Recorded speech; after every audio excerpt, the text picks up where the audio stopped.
we just traditionally have thought about the way he roams into mid, how strong that is. But he actually is, still gives you good team fight. His laning phase is not spectacular, but it's not terrible either. And we've got some familiar faces here, yeah. How could we forget about this? The Chen. This is the issue that you run into sometimes in these games. Is just like you could get run over early on by this barrage of creeps coming at you. And Mirana can be a nice answer to it. You try and arrow the creep, kill it off, but it's not always reliable. So it could be a little bit tenuous here. Alliance getting Chen. This is where they want to be. There are a lot of cores still left in the pool that are kind of open here. Like instead of Mirana, you could have gone Weaver.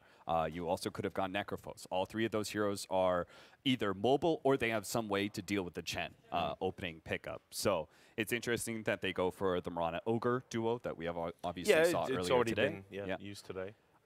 There is still the Drow Ranger strat that is available. Now, I feel like Drow strats, a lot of teams were picking it up a month ago, 1-2 sort of thing, and they would just go in with a lot of confidence. I feel like that has been defeated a bit. Plus, we also had the recent nerf to Drow Rangers, so I think this hero is going to fall back into more of like a fourth, maybe even last pick scenario. Ember second overall. Alliance are not afraid. This is one thing that I really like from them so far is that, like they said, they're not afraid to take that Broodmother in the early phase. They put a threat on the field and say, you have to come and deal with this. And one of the ways that we saw, in the earlier matchup with the Chen be incredibly strong was you had that Tinker that was getting picked up with it. And then you could sort of move around the map and make sure that the side lanes were pressured out. Ember provides that same thing. So it's a lot of ability to control the map, it feels like, with this Alliance draft already. Yeah, and you particularly like Ember Spirit versus Mirana and being able to have like that guaranteed get on top of her and also be able to have the lockdown aspect. We are going to head into the Keeper of the Light ban by Alliance. Yeah, I know. So Cinder and Specialty. Cottle ban. Yeah. You probably won't see that again this tournament. Well, if they win, I mean. Oh, okay. Sorry, I'm getting ahead of myself. Old pessimistic Richard here. We have a number of the team fighting supports still available in the pool as well. We've got Phoenix, Crystal Maiden. Not sure who else you really like besides those two, because Earthshaker's also got banned in the first three, which is a little unusual. I think the CM is maybe a little bit of a trap. It looks really good here because of the Chen creeps being able to take them out, but I feel like Ember could maybe just feed on her a little bit, depending on how it works out. So I kind of like the idea more of maybe that Phoenix instead. Although then it's an issue of how do you actually deal with those Chen creeps. So it's like sort of the double-edged sword. Yeah, one of the nice things about Phoenix for Happy Guys is that they've already kind of protected the Phoenix pickup. Alliance can't get it. They just can't. They're dealing with an Ogre, Bloodlust, and Mirana, who's one of the best heroes. You literally leap in, you close the distance on the egg, and you get attack speed. It's like tailor-made for being able to kill an egg like that. So it's just very unlikely that Alliance are ever going to be able to draft something like that. I was going to say the Rubik Centaur is a duo that you could potentially get if either side drafts a core that you really like playing against, like Weaver.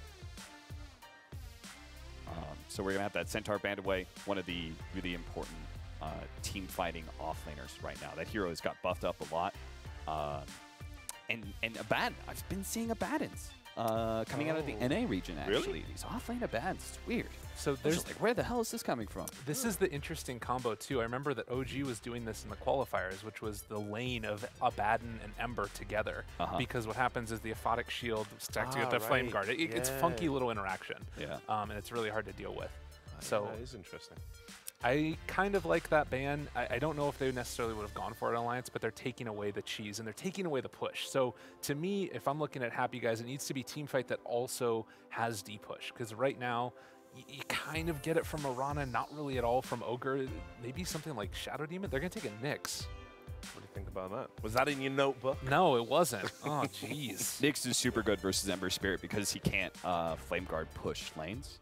Right. So you walk up to this hero while you're invis, you pop Spike Carapace. It's a free setup to be able to get an impale. So it's like I think in total it's somewhere close to a 5-second stun in total between Spike Carapace and impale. So it's a really good way to be able to limit this hero's split pushing possibilities. But I don't really like it though here because they don't have that deep push still enabled. Like they're going to need it out of one of those other cores, it feels like now.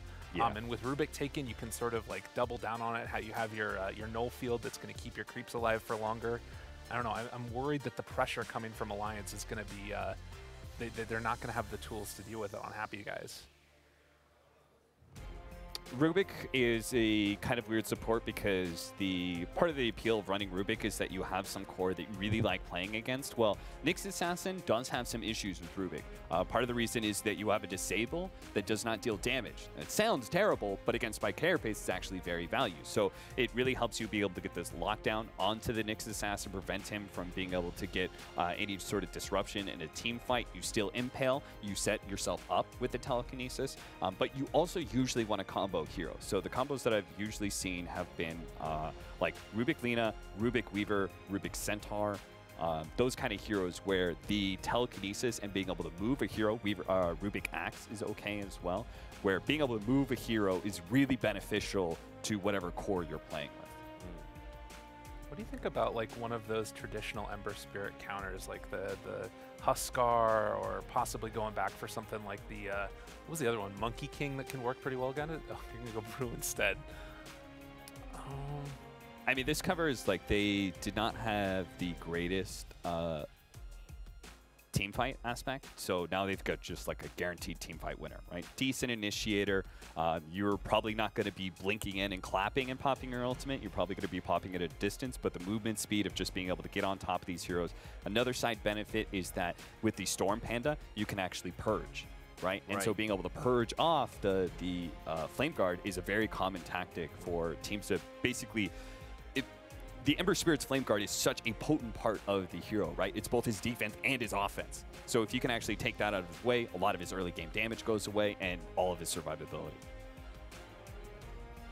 Where do you think Alliance are going to go here then? I mean, I think that they're going to need to go now for more of the same, likely. I like the idea of an offlaner. Honestly, I wouldn't mind something like what we saw earlier in the Underlord. I don't think they're going to take it, but a hero like that, like a pipe builder, somebody that can be that frontline tank that they need. Axe has already been banned out as well. To me, at least, I still feel very confident with Alliance, and you still have 2 more picks to respond to what they're bringing your way. I think maybe they wanted the Brew themselves. Alliance run a decent amount of offlane Brew. The other one that could potentially come out from them, or Shaker already banned? Oh yeah, Rubik Brew is a very strong lane, right? I think that they probably did want the Brew themselves. But Weaver's still in the pool. I don't think that that's terrible here. It's another hero that Nyx Assassin likes playing against. Yeah, so I can see, like, I could definitely see how Weaver is appealing. It's just literally the fact that that hero gets on top of you. Again, Spike Carapace on Shikuchi, guaranteed stun. That's the beef kick. So the Magnus Ember Spirit. So Magnus has been coming up as well in the meta quite a bit. We see like these, I think Alliance actually ran a Magnus Phantom Lancer. I think they lost that game, but they did try and like basically boost up this this Phantom Lancer, and being able to have synergy with another core is always value. Lots of good splash damage. Hard to be able to push into this hero.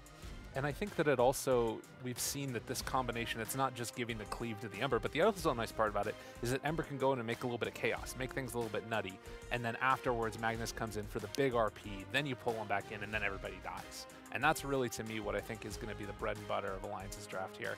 So they ban out the TA. Is it Lina? Is that for Alliance? Yeah. I don't think that's quite the area that they want to go, because I don't think Ember Spirit is your game-winning hero. I think you need like a well-defined core that has a win condition here. And Ember Spirit is like, he creates chaos, he wins team fights, he does all these things for you, but he doesn't hit towers, he doesn't go high ground for you, he doesn't even secure Roshan for you. Like, those are the 3 like biggest name objectives in the game. So I think you need like a little bit more traditional hero that scales out. Most of the popular ones that still haven't banned away, Phantom Lancer, Morphling is still available, but doesn't actually fit with Magnus so well. They do run Chaos Knight, but is it a good Chaos Knight game? I don't think so. Interesting. Beastmaster. What? Beastmaster? Yeah. All right, Ember safe lane, I think. Ember safe lane, mid Magnus. You sound surprised, Cap. Off lane Beastmaster, or maybe mid Beastmaster. Yeah. They don't even necessarily know their matchup. I think they're assuming that it's going to be Mirana mid, but it's entirely possible that Happy Guys do like, they could do like some sort of carry mid, like Invoker or something, put side lane Mirana. It doesn't feel the greatest, but if he gives you a matchup that you prefer. The thing I like about this is that you're naturally going to be behind in the vision because of Nyx Assassin being there. So Beastmaster can kind of mitigate that a little bit, giving that Hawk later on. Oh, and they're just going to alchem. Last pick, Alchemist. I looked down at it. I was like, what's another good core mid? Alchemist. Like, I don't think it's a Tinker game. So Alchemist. It's pretty good. What do they have for it? They have the direct damage, like trying to blow it up with Ember Spirit, and the sort of direct damage of Beastmaster. I'm not fully convinced that it's the Magnus that's actually the liability here, because Beastmaster and Ember Spirit can play relatively fast, but Magnus usually plays with slower cores, right? And he's got a very long cooldown in his ultimate. So that team fighting aspect of being slow is a benefit to the Alchemist. It just means he has more time and more safety farming his jungle. So what do you think of that? I think if the Magnus goes mid, that Happy Guys are going to win because they're not going to be able to punish it hard enough. I think they need to do something weird in the draft, something weird with supports. That last pick Alk was too good. You do Beastmaster mid and just throw axes at him over and over. Abuse the fact that Alchemist has low armor to start maybe. But Alchemists just naturally fall back on jungle, so you need to have a plan to get aggressive in that regard. And their support duo is Chen Rubik. Right, and I can't see the draft, but I think that's that's a duo that isn't. It has very little damage, right? And that's why I didn't even mention the supports, because there's no team fight, no damage that really comes out of these two heroes. So in that regard, a tanky Alchemist who relies on not being bursted down and allowing his regen to play for him, he loves it. He's like, all right, sick. I don't have to worry about those guys at all. So what's the win condition then? The win condition is you kill Alchemist multiple times. That's what you need to do over and over. Okay. All right, guys, I guess we're going to get into the game and see if it actually works out. That means it's now time to hand you over to Moxie and Breaky CPK. Take it away, guys.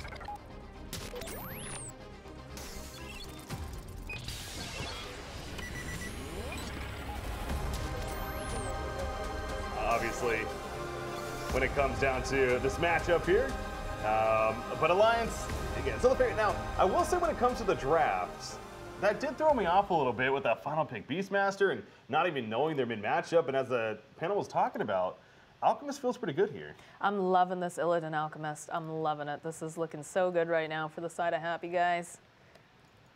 I'm definitely a fan. It does seem a little bit weird, like you were saying, though, that they would pick up that Beastmaster as they did. But, you know. They did. Seeing some different stuff coming out from the side of Happy Guys, too. Yeah, I mean, Boxy definitely a player that's comfortable with somebody like a Beastmaster, albeit not the most popular meta hero right now. But yeah, that's going to be the question. Can they answer what Alchemist is going to bring to the table? How do they even match up? Right now, it looks like they are matching up the Magnus in the middle lane against the Alchemist. I know Cap was mentioning the possibility of maybe the Beastmaster in the middle, but from the looks of it, it will be quick for their bounty rune action. Meanwhile, Alliance is going to do a good job of getting both of the top lane. I believe at the bottom, though, it'll be 2 in the way of Happy Guys, unless Alliance? Oh, they cannot get it. Instead, it will be 2 for 2. Remember, a little bit more value with the Alchemist, so the fact that it was a 2 for 2, not the worst thing ever, I suppose. Yeah, definitely, definitely. So how are they going to make this, so that, you know, we were listening to the panel earlier about this Alchemist, right? How are they going to make these rotations to just keep murdering him over and over? What do you think we're going to see here? Yeah, that's the thing, right? That's the question that Alliance has. $1 million question. You know, take advantage of Chen, perhaps, coming from that jungle, try to find those rotations. But I was going to say, are there any wards maybe on the Radiant side that are going to stop that ideally? It doesn't look like it, actually. I'm looking in that Radiant jungle. It looks pretty clean as far as Chen and his possibility to roam. So that would be my first possibility in terms of trying to address that early in the Alchemist. For sure. Top lane looks like there's a little bit of action going over here on Offer. Moosh is going to be all right, but a bit of a scuffle going on. Where do you think we're going to see that first blood, Breaky? Probably the top lane. Probably the top lane, you think so? Scuffle going on up here. Right, You got the Brew Nyx Assassin versus the Ember Rubik. And the way Insania plays especially as well, he is just a very, very greedy and aggressive support. Technically position 5, but at the same time, he's one of the most far-in position 5 supports you'll find out there. From game to game. So, and this is his iconic hero, I consider at least, on the Rubik. Very comfortable with it, but like I said, not afraid to play aggressive. So whether that's good or bad up there at the top lane, I suppose we'll have to see. Yeah, that was really funny. We're sitting there listening to the draft, and Breaky turns to me, he's like, this is definitely going to be an Insania Rubik. Like, 100%. We're going to see it. And then it got picked up. Yeah. Just like that. Either that or Phoenix, but they were talking about, again, Phoenix would never make a lot of sense. Bottom lane, Boxy. He's trying to get away. Not the easiest, though. Not much more he can do, of course. He does dodge the arrow, but the triple lead coming into play from Tomato. And that indeed will be the first blood for Happy Guys. Kicking in. So, yeah, Boxy just caught by himself. That's because Chen's in the middle lane trying to rotate for the kill on Alchemist, as we talked about. And he got pretty close to it, too, but unfortunately wasn't able to seal that deal, so. We'll take a little time, though, so that way he's not actually hitting those creeps. So the creep wave was actually pretty far forward during that anyway, so I don't think he missed out on much. He is going to have to TP away on Taiga. Cinderin sitting in his face, bashing on him before he eventually gets the TP out, of course. But ultimately getting him away. Now, he didn't actually go back to base. He actually went to the shrine area. Of course, no shrine yet, but he had a salve. He pops it, and he's going to start jungling and head back towards that Radiant jungle down there. But yeah, the middle matchup, 15-2 Magnets versus a 13-0 14-0 Alchemist right now. So slight advantage for Koikfa, but of course Illidan holding his own. Now, is this going to be really, like, kind of difficult for Mickey here in the top lane? Because he's just, he just gets hit with an impale immediately. It feels like they're just putting a lot of pressure on him right now, especially, too, when you've got this Chen over here hanging out over on the side, just trying to put this pressure on the Alchemist, because it is so very, very important. Middle lane, they're going in once again. Taiga, the shockwave coming through, a.k.a. Hadouken. Illidan trying to walk it off, though. Magnus will skewer forward. Not going to really be enough, though. The shockwave not nearly enough damage. The shockwave, again, from the Satyr is not enough, and he does escape. And now the potential turn on Koikfa, he's the one that has to be careful. Looks like he will make it away. Cinderin going to be slowed. Is he going to send back? No, he's just going to keep on running, and eventually we'll get out of there. But yeah, that middle gank didn't necessarily work out the best. That's the second time we've seen that, though, so they're trying. But Illidan especially is doing a good job of avoiding it. Yeah, is this going to end up being a huge problem for them, you know, because they're using a lot of time and resources trying to slow him down, but they're just not successful on it.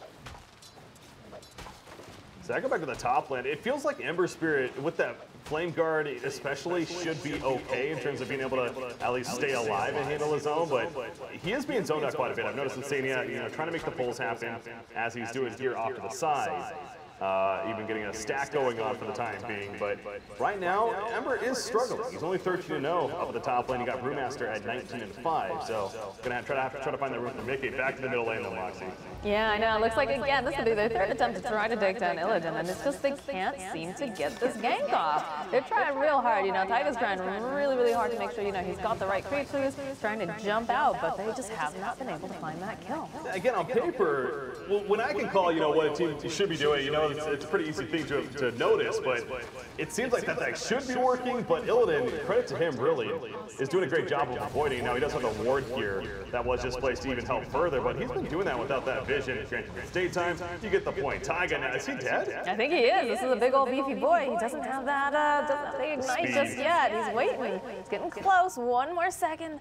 He's gonna go run up here. Will he have it? Can he close that gap? He's trying. Look at these dukes coming out from Taiga, though. Taiga breaking them ankles, coming around the corner.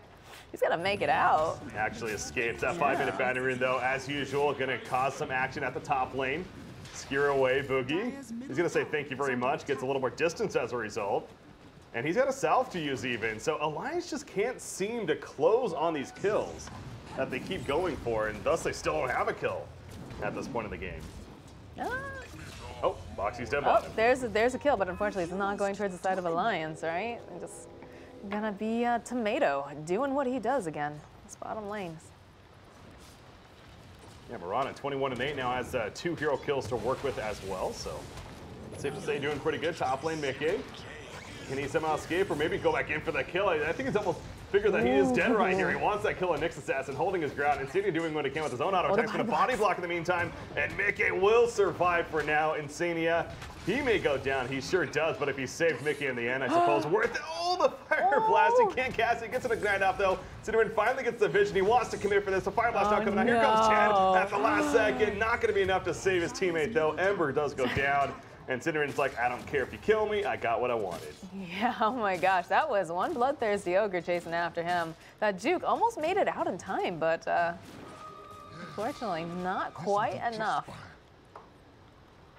Yeah, you can tell the attitude of this Happy Guys team. Well, it's, dare I say, happy? I mean, they're coming into this, again, they know that they're underdog perhaps, but they're definitely playing very well here to start things off, at least against Alliance. But as I say that now, Nyx Assassin, Spiked Carapace helping somewhat. Another Shockwave coming through, but will survive. So is able to walk it off. And Chen, simply put, Taiga's just trying to find where he can be active this game, because the middle lane clearly hasn't been working.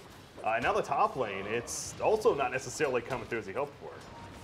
Yeah, and just you see, over in this mid lane, Illidan's just having the time of his life, just hitting away at creeps. They can't really do much about this. They've already had 3 failed ganks on this guy, and he's already sitting at level 7 now.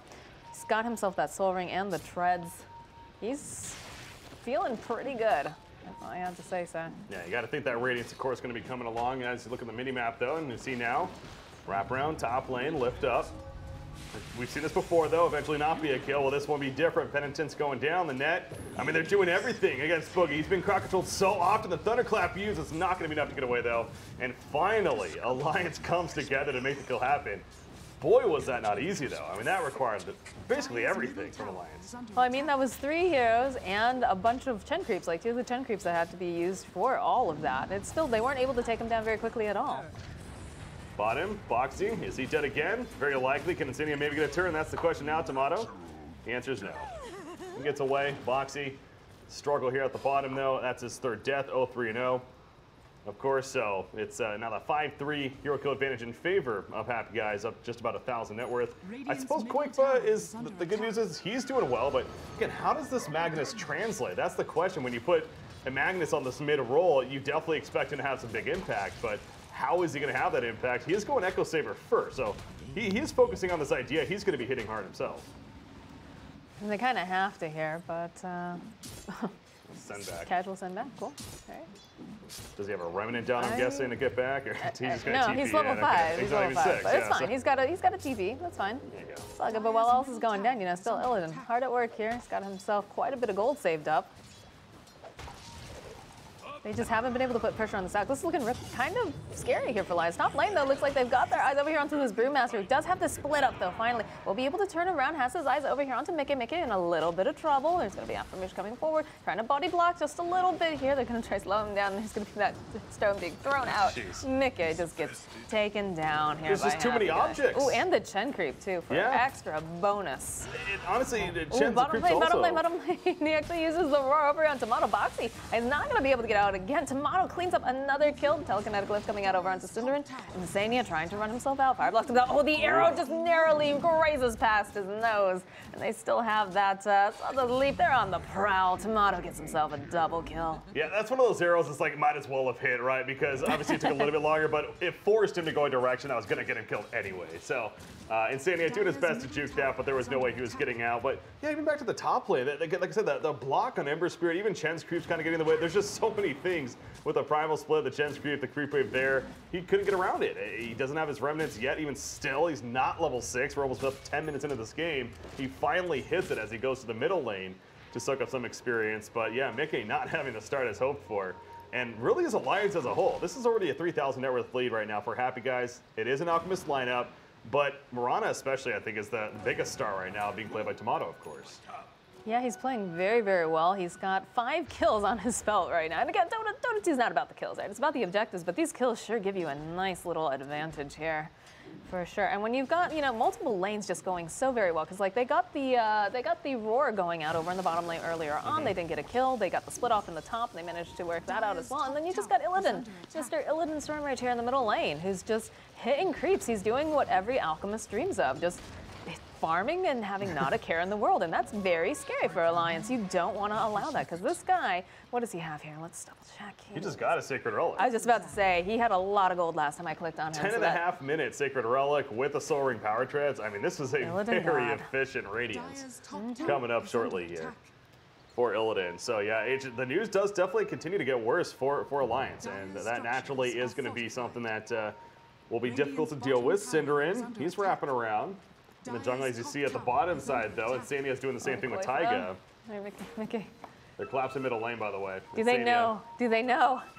He's trying to find. They find Tomato. Talk about a big kill. He does have that 5-kill streak he's working with, but it's not an easy one. Leaps away. The Star Storm even coming out. Now Taiga's the one in trouble. Unstable Concoction. The arrow's going to pick off one of his creeps, the Wildering Ripper. He goes down and potentially going to lose both of his creeps in the process. And in fact, all 3 of them as well. So good response, you could say, from Happy Guys. They do lose Cinderin, though.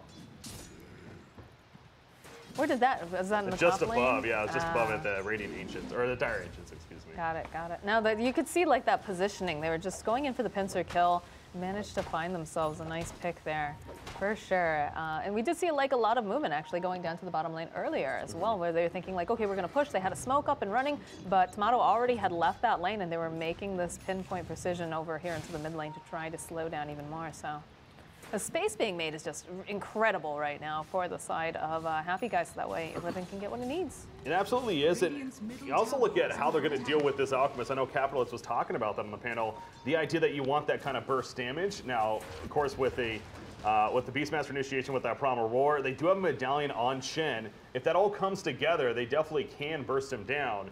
But I'm also curious what Beastmaster goes for, because I thought he was going to get the medallion, to be honest. But now with it being picked up by Chen, obviously you'd figure that out the case. Does he go the Necronomicon? He's sitting on 1,200 gold.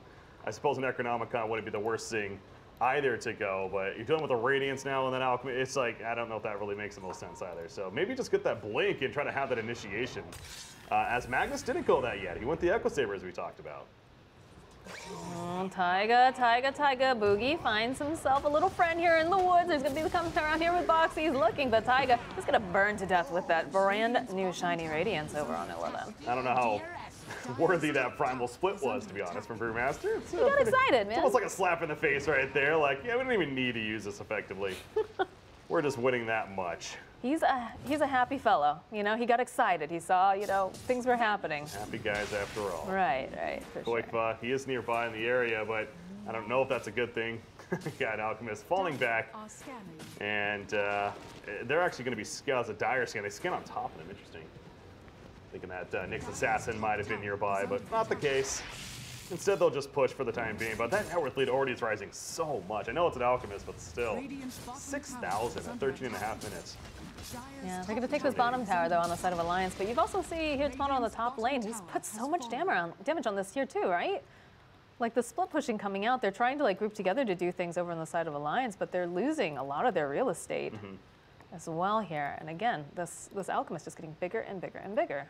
Yeah, and as you mentioned, Mirana, the Maelstrom is actually just about finished because of this push, too. So her farming tool, in a sense, is going to be online. And she right now is already second just behind that Alchemist. I look back at this Magnus here as you see the players kind of talking things over in the spots. They actually haven't said anything in chat yet, so I'm not sure. A tech issue or perhaps even a strap pause. But either way, the Magnus needs to have an impact here. Because this is your mid-Magnus that was getting the most farm, right? Yeah. He can't just be that empowered buff and an RP bot. He has to be a damage dealer, which we saw with the Echo Saber we're talking about. That's kind of potentially the idea, but so far it's not really looking the most intimidating, I suppose, for Happy Guys in terms of what they have to deal with. Yeah, definitely. I mean, just the lanes went so well for Happy Guys as well. Like, it just becomes an issue here. But, you know, we see, like, the split pushing coming out. I like the positioning coming out from Afromush, too. So he's, like, hanging out with Tomato here. Both of them do have, you know, a form of invisibility. But Afromush just kind of doing that scouting in case anybody kind of wanders through, like, you know, Mr. Taiga over here. If he starts going to his jungle, they can find themselves a really, like, nice pick-off with, you know, throwing out the Impale and then having Tomato just throw out the arrow. Quick cleanup crew. And then they can just resume their push if they want, or they can do whatever they want, right? They have a lot of options on the table. That they can. As long as the Beastmaster is going the Shadow Blade, that's going to be his item choice. So not the Blink Dagger, the Shadow Blade route. Instead, it's still the same idea, of course, with that initiation. But we are still in the pause. Obviously, again, that's why we are on us. But once again, welcome to the WSOE coverage here. It's been a fun event so far. This is our third game of the group stages. Yeah, this has been a lot of fun. I mean, it's a lot on the line, right? They're all best of one series, so you really, you know, you got to bring your A game. Straight to the point, man. Straight to the point. That's as Richard was talking about. You know, it's not kind of like a fight card style. Yeah. It is a very unique event in that sense, and I know there's people out there that may not be the biggest fan of these best of ones within the Dota scene, but it's good to have unique events like this. I think it's fair to say as well. You know, we're in Vegas, man, $100,000 on the line. Why not have it be a little bit different? You know, more to the point. And on top of that, the whole bounty system, too, I love. Yeah, it's a really neat idea, for sure.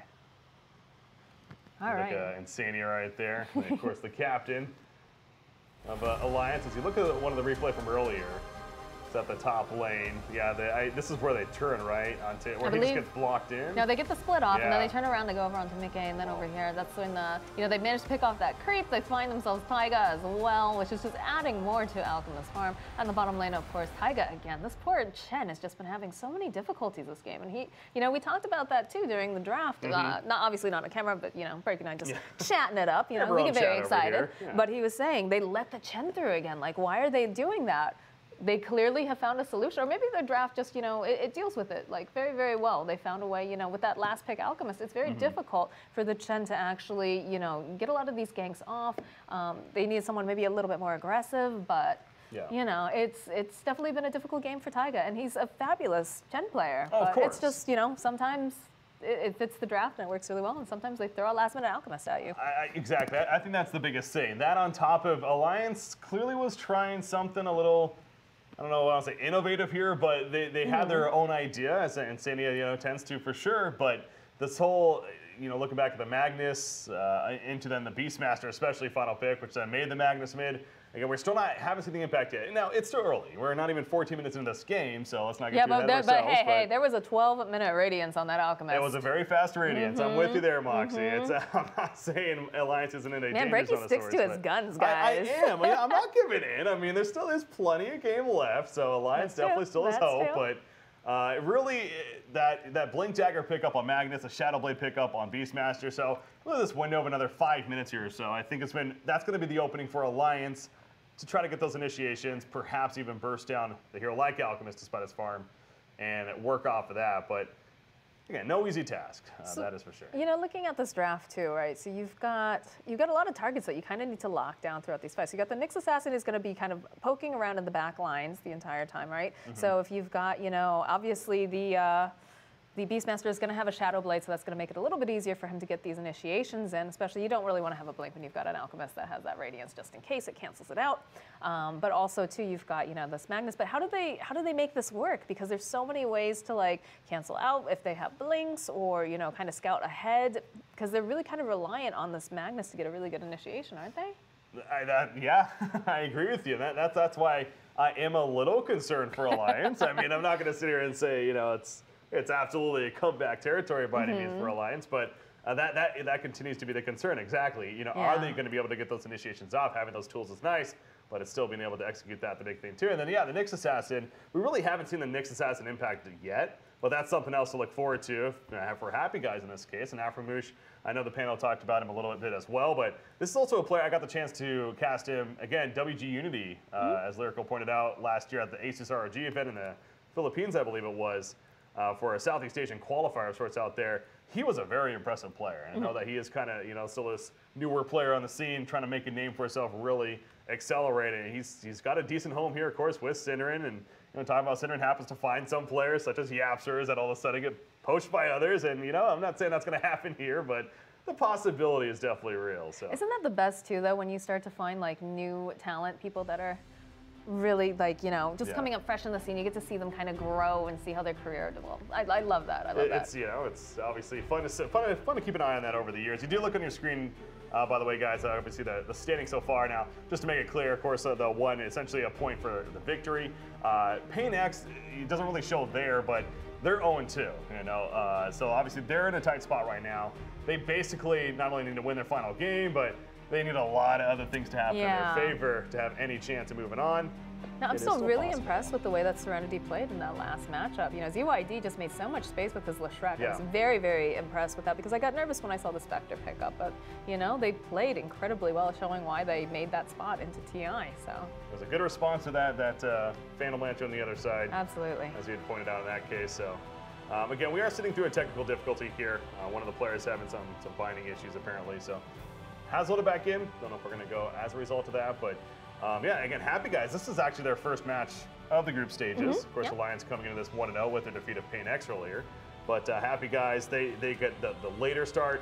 I know J-Storm versus TFT. Yeah, J-Storm versus TFT is happening on the other stream as well. Which, nice. Keeping a close eye on that one. But personally, I have both of those teams advancing on out of Group B. But okay, all right. It's perhaps determining the first and second as a result of that one there. But yeah, shout out to stream number 2. We got Humanist and JJ Pimpmunkle doing the casting over there. Yeah. Sure, they're having a ball over there. Exactly. Having fun with that. Checking that out. Of course, it's only a 2-day event here, so it's I say only, but still plenty of Dota throughout. Obviously, the group stages today. Tomorrow, we'll be getting to the playoffs, which is going to be 3 best-of-3s in a row, essentially. Semifinal into then the overall finals. Yeah, so go big or go home, guys. This is the time. This is your time. You bust out those strats. Show us what you got, because we're super hyped to be casting this. But yeah, we are back finally. So. All right, just coming out of the pause, you see the push in the middle lane. Oh, they're going to jump onto Mickey. Oh, there's that spiked Carface coming into play. He got stunned as a result of the Flame Guard. Nice response, Hannah got it coming out, and now Alchemist is getting low. You saw Boxy initially throwing out that Primal Roar. Unfortunately, oh boy. Oh, the lag. Yeah. The lag. Pausing again as apparently a little bit of a lag spike there. Taiga screaming. Oh, we did get a split, though, over on the backside here. Get a split coming up for the Brewmaster over on Piggy here. Okay. Here he is. Yeah, you see the Primal split back here. So we'll see if that anything comes. I'm looking at Illidan. I mean, he is low. So this is going to be interesting to see if he actually falls right here. Because we are going to be going back into the game, though, it looks like. So let's try to jump back in if we can. Illidan slowing down. Boxy trying to finish the job. Cannot do so, though. Good stun coming out from Ogre Magi. And will prevent at least Alchemist going down. But Ogre dies himself instead. Still chasing Illidan, though. You see Koi play. He's got a haste read for that. RP activated. Catches Alchemist. I still don't know if it's going to be enough, though. He turns around the Unstoppable Concoction. It is. They're going to collapse on top of him, and indeed, he will fall. So they end up chasing out Alchemist. They got the initial kill on Ogre. Aframush, I don't think much is going to come of this. I know, that was very needed, though. They needed to get some kill over here on the Alchemist, so definitely worth chasing after, but not sure how much that's actually going to deter. I feel like they need to kill him several more times. What do you think, Breggy? Yeah, they do, but you got to start somewhere, right? Right. You always go back to that line, so that's the good news for Alliance, but no doubt it's going to have to happen plenty more. I do think we see the potential, though, at least, of Alliance in terms of they do have some decent burst, even despite that chemical rage. Right. That's very, very important that they can try to burst him down on that. We did see, though, the RP that got used by Koifa here, and it is going to be on cooldown, so they could use this to their advantage right now over on the side of Happy Guys if they were interested in doing so. Kind of make some more space here, more space for the Alchemist to get bigger and better. You see at the top, Insania. I don't know what he has stolen right now. It looks like he has the Acid Spray stolen even, so throwing that down to counter push. Chen's pinging out this area as if he knows maybe Nyx Assassin's coming in. Insania's also running away, but the Vendetta opening misses the impel, though. Again, especially if you're greedy and open with the auto attack. It's not a guaranteed land by any means, as we saw right there. Tomato, nice job with the spiked Carapace in response. And Insania actually makes it away. That was 3 heroes that were going up there to try to kill him. And he makes it out. So, again, well played on Rubik. Ultimately to escape there. Yeah, I was looking a little bit scary there for half a second, but he did manage to grab that Spike Carapace, like you said, and make his way out in time before Tomato could just jump on him with a couple more leaps and all that fun stuff, right? Do have a stun coming out, though, over here onto Mickey. He's going to turn back around. They use the Spike Carapace and the Moonlight Shadow this time. Just going to walk themselves away. They did have the detection down on the ground, but they just felt like it wasn't really worth it. Although they do go for a dust, so maybe they thought there was someone else poking around, but oh, here they come. They know that they can see him. Get the Spike Carapace again now over onto Insania. The arrow comes in from Tomato. There's going to be a stomp. The center says, let me help. I'd love to do that. Taiga now also going to get taken down, and Illidan cleans up the kill.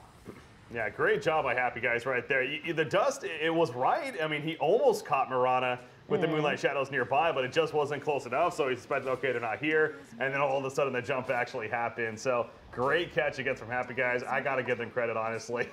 I was giving them a little bit of crap earlier going into this game, and especially, expecting Alliance, but man, Happy Guys is playing very well here against Alliance right now. You got Boxy trying to run away from the bottom lane, but I don't think that's going to happen. He's dead. He has a TP, but it would be pointless to use as the arrow connects magnet-wise, and the impel from Nyx Assassin helped finish the job. He did go Necronomicon, by the way, on Beastmaster, so not going the Shadow Blade, and I don't know how powerful Necronomicon is going to be this game. Oh man, they used the RP in the top lane just to get the kill on Illidan again there, and it almost looked like it wasn't going to be enough, but did manage to get that last remnant for the slide back. Also, they kill him again at least. Yeah, that's like, what, 2 deaths now on Illidan? But he's farming so well. He finished his Manta, like he's got that Radiance online. He's still sitting real pretty here, Breaky. Yeah, he is. And Tomato bottom lane just got his Dragonlance delivered as well to go with that Maelstrom. Of course, he has the Bloodlust buff being applied. It's only level 1 Bloodlust right now from Synderen playing the Ogre matchup, but still. You pair it with Leap, too. It gets really absolutely just bonkers, right? Oh, yeah. Oh, he's the extra buffs. mobility is really strong, and on top of, again, just obviously his auto attacks. Yeah, especially when you consider it's like how many items that are mobility items actually got nerfed, right? So definitely value with the Leap, and then you get the Bloodlust on top of everything else, too. Right now, you have Ogre roaming around. It's basically a Bloodlust bot right now for Mirana, just constantly applying that, standing nearby. The bodyguard. Yeah, bodyguard of sorts, Synderen. Good for that. Magnus does have the Blink Dagger finish to go with that Echo Saber right now. I believe he might have used it up there at the top lane to kill Alchemist earlier, so has come into play. They might be going for a smoke play as I say this. Yeah, they're grouping up like they're looking for it. They don't have that RP up just yet, though, so I'm not sure how useful this will necessarily be if they don't have some of these big spells. There's like no trees over here to just totally rip down. But yeah, look at these wards getting plus. Oh, Aframoosh, they see you.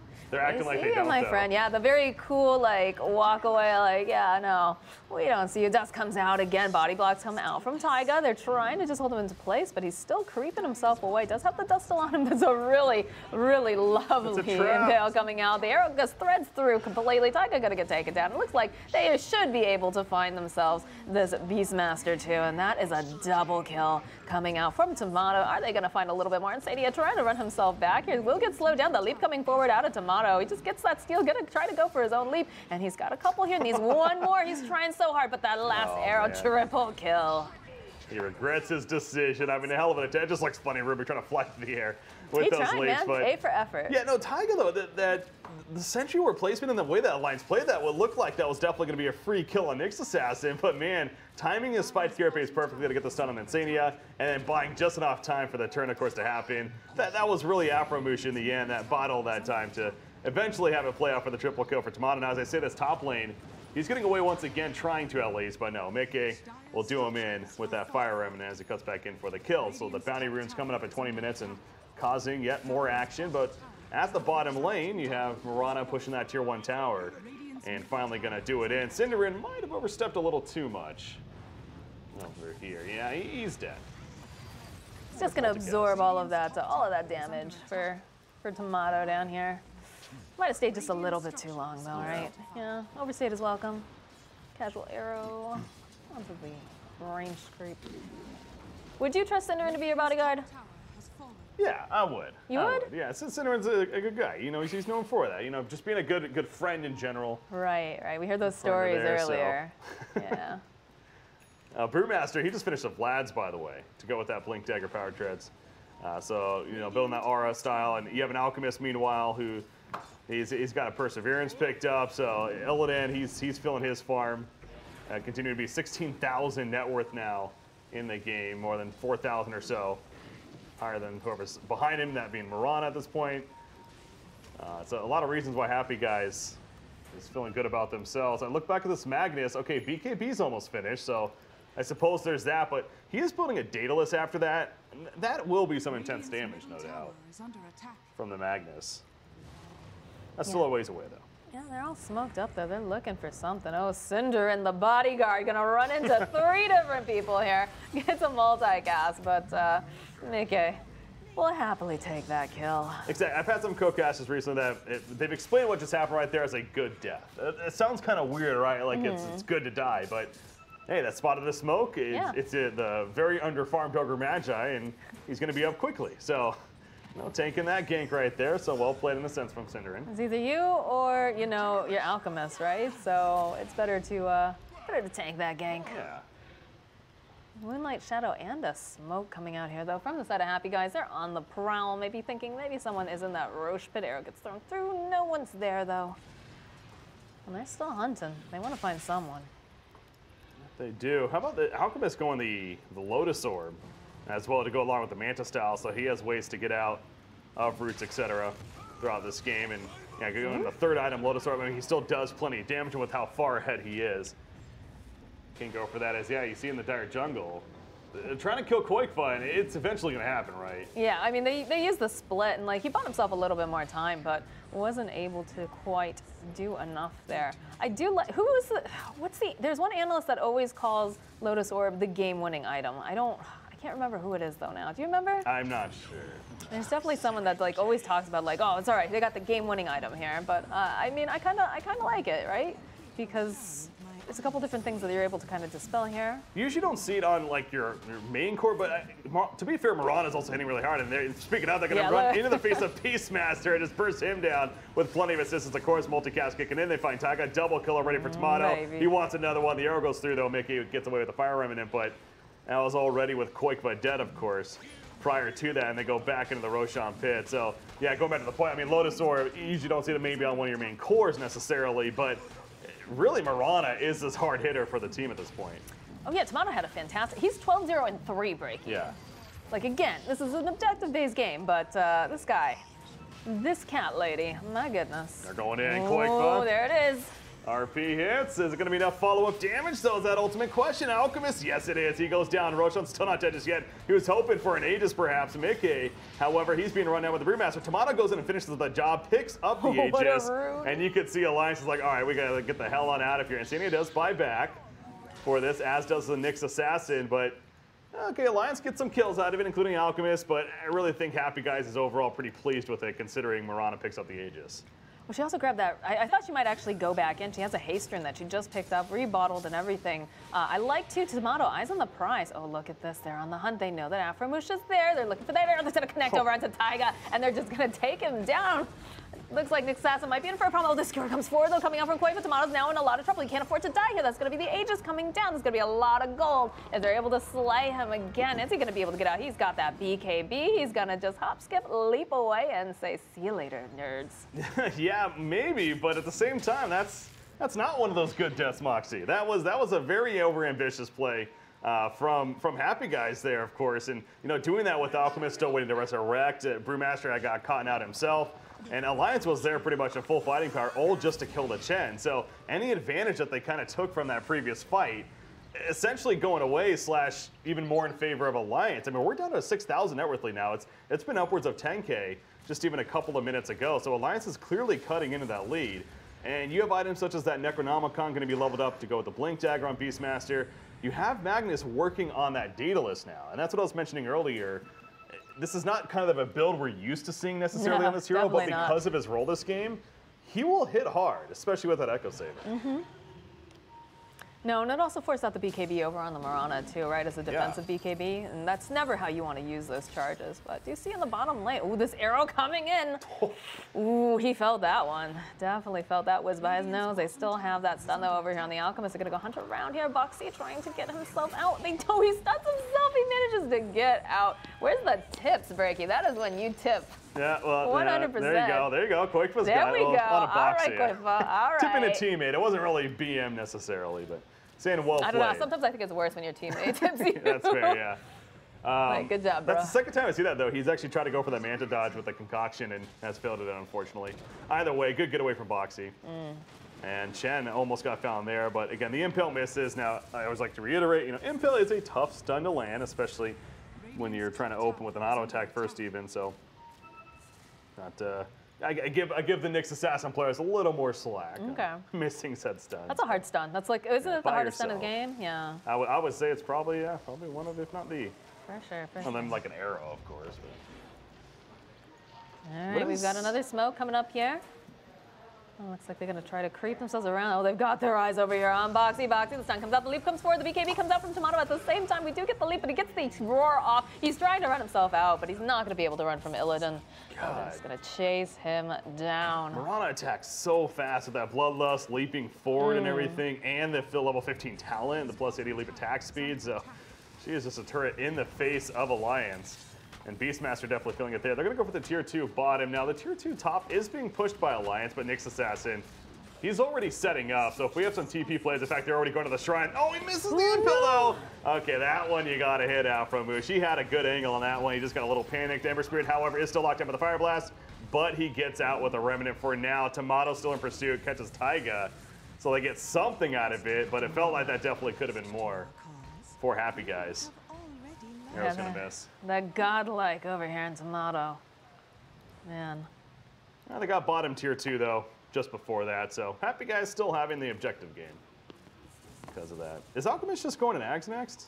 That's what he's going to Soul Booster. Okay. Soul Booster, all right. Yeah, so he's sitting on that. I'm like, all right, is this going to be the Ags? And obviously them pondering who is it giving it to, but it's going to be an Octarine Core instead. That makes sense. That makes more sense than just handing out Ags. That's a very generous Alchemist, right? If he's a core and he's handing out Rags, it's really just like... I mean, hell, he went Lotus Orb 3rd item, so... Yeah, you know, it's a little bit unusual, but I like it. It's making results. Although it didn't really help him in that Roche fight, right? Is it, though? Ooh, it feels bad, man. I mean, on paper, again, it kind of makes sense, but that does go back to my point. You don't usually see it on one of your hard-hitting cores, especially this early on as a 3rd item, but... Either way, it is a good tool to have as Ogre, well, I guess he eats a roar to the face. Yeah, that's at the top lane. Gets a Bloodlust, though, over on Insania. That's going to be really nice for his cores there to throw that up on. Nyx Assassin just really only has the Arcane Boots, by the way, too. So, Aframoosh hasn't necessarily been the strongest farm game for him. And speaking of farm, though, Ember Spirit's down here at the bottom. He's got, of course, the Magnus Empower that he's constantly had applied to him. And he has his own Soul Booster on his way to an Octarine Core. So, you know, that's a strong item on said hero, of course, being the Ember Spirit who has a Linken's on top of that. See a couple of Octarine Cores this game. Other side. Octarine Core Gaming. Apparently. And they get back as they push that bottom tier 2 tower. So yeah, Ember Spirit, Mickey is doing a good job of really not only keeping Alliance in this game, but definitely giving them some solid hope. Because again, he's always going to have that Empower buff on top of this too. So the fact he's going this kind of heavy magic build, he's still going to be cleaving like crazy as well. And he with the True Strike talent, by the way, too. Yeah, I mean, you've got these really nice buffs that you can place coming out, you know, from Alliance. You've got Quavo's got the Empower, but then also Insania's still the Bloodlust, so it's even better then, right? Just giving him a lot of opportunities to really kind of make these guys extra strong. And Insania, by the way, does have a Spirit Vessel finish, which, oh, is that top lane? I'm looking at the bottom lane, though. There's an RP used on 2 heroes, Alchemist included, but it's just Koikva by himself. He has a Chrysalis. He's hitting hard, but not hard enough. And he's just going to skewer away. That was a BKB use, but Illidan's not done. He's got the concoction, ready for the stun, lines it up perfectly. Magnus, you ain't getting away from this one. The Impale to follow on top of the Fire Blast. Perfect stagger of stuns from Happy Guys. And the easy kill in the end on a Koikva. Very ambitious play from Koikva to start that off by himself. Did not work out. But look at this army going through around these tier 2s. Like, they've got all of these different summons. You've got the Bloodlust up, you've got the Necronomicon.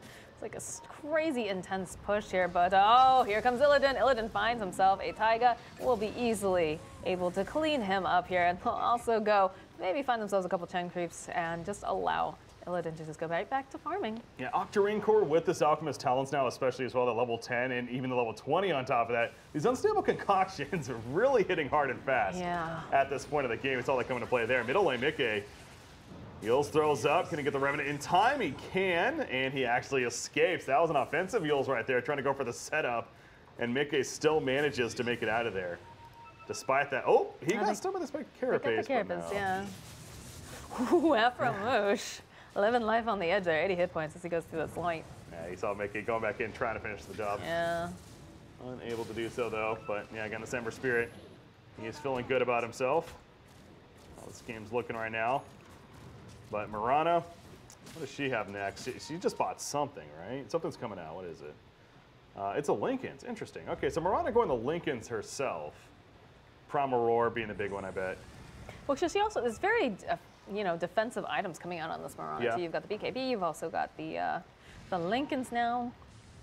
So it's just basically, they just want to enable Tomato especially. Oh, there's a big fight coming out. The Moonlight Shadow comes through. Aframoosh trying to move himself away. He's trying to get that stun over onto the Ember Spirit, but he's already zipped himself out. And they did use that Primal Split over here, and they've got their eyes over here onto the Chen. The Yules is going to come out now over onto the Ember Spirit. He's going to try to zip himself out. They're still hot on his tail. They'll turn back around. Linken's going to get popped here, and they managed to land the stun. And the guy comes out, but it's not going to be enough. But there's a beautiful RP coming out from Quavo. Quavo, they're just shredding them to pieces. Look at this damage coming out. Breaking. They're still trying to take over. Bossy is going to be taken down. Ember Ember comes back, so does the Beastmaster. They want to keep Koifa alive. They're going to chase after him. Unstable Concoction. That arrow just zips right past him. Uh-oh, that's not looking too great. They will be able to take the Koifa. Mickey now in so much trouble. The Lincolns get popped. Oh, that's a godlike tomato. Oh, that, you know, triple kill. The arrow went right through, but it hit Boxy in the back lines as he TP'd in. Oh so my it God. ended up hitting somebody, prevented him from jumping in to maybe save the Ember Spear from a dieback. That's not the case, though. And instead, Happy Guys, they annihilate the fight when it's all said and done. They're going to push more objectives. What an intense fight, though, indeed. But you just see how much net worth they gained off of that as well. They're all of a sudden up to 16,000. And that's definitely a fight that puts you in control for a game right now. Oh my goodness, yeah. They're going right up over here. Gonna be able to go and land this over here onto Insania. trying to run himself back. Does have the 10 connect lift. We'll throw him right back. What's going on here? Illidan, dude, you are getting a little too ballsy, my friend. Baby. I'm not sure about this. He's going right in. He wants Insania's blood. Come here. But he's gonna be able to run himself up. He actually gets sent home in the fountain because they're just like, what is he doing? This guy is crazy. And while all this is going down, that's so much space. They're just gonna take these racks, no problem. Well, so we saw the Spirit Vessel even kicking in, but that's just another reason why this Lotus Orb is actually pretty good. He just throws up the Lotus Orb, and all of a sudden, good to go. Doesn't have to worry about that being a concern. But yeah, Illidan's feeling very cozy right now, just a dive. They're going to go back in. In fact, Brewmaster jumps onto Insania himself. Over here, they're going to catch Beastmaster as well for the dieback. Insania buys back immediately, but Happy Guys, they're doing it right now. They're going to push the bottom melee racks, or the racks in general as well. Ember and Beastmaster are still dead. Ember's there for 30. I don't know if they can really stop this. RP's up in 15 seconds, but even with that. Look at this guy hitting towers here. Look at Mr. Illidan Storm Rage. He's got the Bloodlust on him. He's got his Chemical Rage. Oh, he just needs an Alacrity, and this dude is just going to be redonkulous. Somehow get one of those. Doesn't even need it in this case. So let's just get a Moonshard, too, while we're at it, please, sir. Yeah. You know? Yeah, Why not go big or go home? It's going the AC. So we'll have an assault curiosity. All right. He's got that Hyperstone money. Yeah. And that'll take care of that. So they are going to fall back and not really finish the game, but man, Alliance down 24,000 net worth. Perhaps more importantly, though, they're down 2 sets of racks. And again, this is a team that's kind of struggling with the lineup that they have.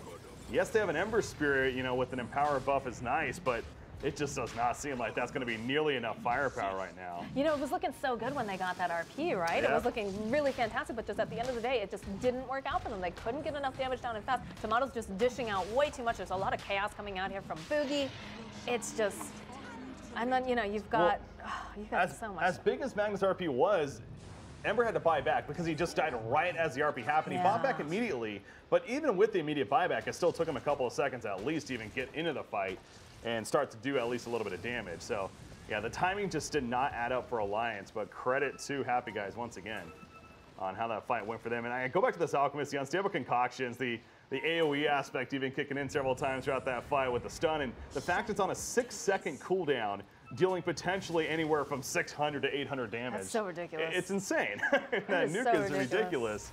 And then you have Tomato, by the way, just pounding in plenty of damage, who now has an Eye of Scotty as well. His positioning has just been so good, too. He just sits back, allows them to kind of jump over on this Alchemist, who's already pretty difficult to kill, and then he just, like a little chain gun over there, just has that Bloodlust, has the leaf charges. Look at this. This is ridiculous, Breaky. Look at this guy just shredding through these buildings. This is the last racks yet. Alliance can't, they're like, what do we do? Oh, they managed to stun Mickey. Mickey's going to try to run himself back. They'll go and they'll get the yell. They'll go right back again. And they actually have that Andis over here onto the Brewmaster. They're going to be able to turn back around. That's a dead Beastmaster. No buyback. Chen's going to get taken down too. The rest of the group looks like they're going to try to run themselves back into the base. I don't know what they can hope for right now. There's going to be that little tornado coming up here. Follow up with that Impale. The Zip 4 coming back out from Mickey. They're all stuck in the middle here, but it's not looking like it's going to be enough. They'll take out Koifa again. Can they get the final kill? There it is.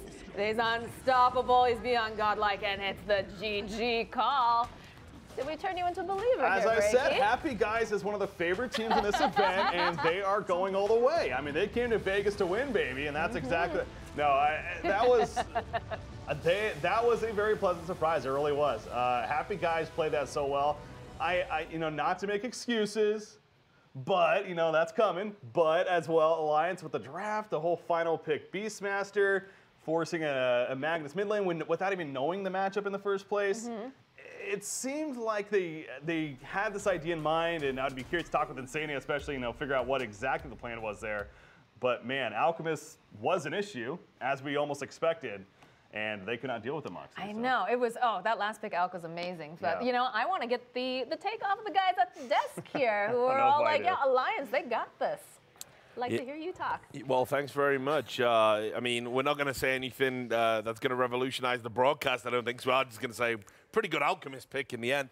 But you saw there, that's the kind of beauty and the horror of best of one Dota. You know, you have a draft, you have a game plan, and then somebody drafts and it, you know, get that last pick and completely counters everything you strategized right there. There was just nothing that Alliance could do. Totally. I think that this is the perfect example of, you know, you sort of put yourself into a little bit of a scary situation with your draft, and it is the most outdraft that I think we've seen today out of all the other games that we've had. At least in all the other ones, it's felt like there's been a condition where you could win, and there was that condition, but the condition was that you had to kill Alchemist multiple times. And we saw that they tried to adjust to that. They sent the Mag mid, and then they sent the Chen at him repeatedly, and there were all those times early on where Illidan was able to dodge away from the ganks and was able to save the game for them. Your thoughts, Cap? I think actually that Happy Guys, if they were on even terms with, like, when it comes to playing, like, I think in-game, Alliance actually outplayed Happy Guys a decent amount, and they were still losing in the end. I think Happy Guys actually had the opportunity to just be able to shut this game out entirely because it was such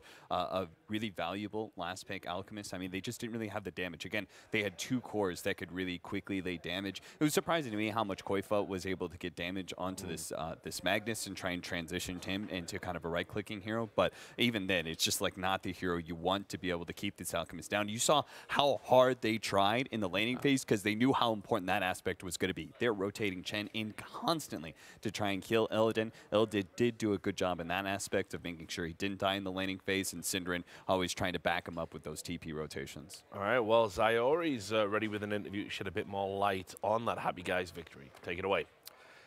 Thank you very much, Richard. I am here with Tomato, the stand-in for Happy Guys. Not the Happy Boys. I made that mistake. It's the Happy Guys. Tomato, congratulations on that big win. How you feeling? Thank you. I feel pretty great. And I don't know, it was just a fun match, and I think I owned, so pretty good. You absolutely did. You made Priestess of the Moon look pretty darn broken there. I wanted to ask you about that Alchemist pick. Why was that such a good Alchemist game? Well, we had 2 options. It was Medusa or Alk, and we were thinking, we see our matchup, and we need a scaling hero that puts them on the timing, because they have Chen Rivik, so they need to take towers, and they need to end the game. So if we have an Alk, we can play from behind and still win the game late game, which would happen. We get an Alk with 6 items, and he's not going to die. Very good. Makes a lot of sense. How was it playing with this squad? I know you're a stand-in here. I don't know how long you've been practicing with them, but has it been fun so far at least? Yeah, Illidan's a clown, let me tell you that. He's really clowny, and I know Sin, I know Illidan. The other guys are pretty chill, so I think the team chemistry is pretty nice so far. So let's pretend like you can't hear us, but what is it like playing with Synderen? Does he live up to the reputation? Does he ever rage? Does he ever get mad? I've never seen that man mad. Okay, all I'm going to say is, so we're in the game, right? And then there's a moment where the Sin's like, I'm going to stack for you, Illidan, okay? And Illidan's like, all right, stack for me. And then Synderen goes to stack, and then he's like, oops, I messed it up, guys, going back to the lane. That's what's playing with Sin. It's like, he has the wrong idea, he has right ideas, but then he plays the game, and he's like, I don't know. Sorry, guys. Well, very good. Thank you so much for your insight, my friend. I'll let you get back to it. Congratulations once again.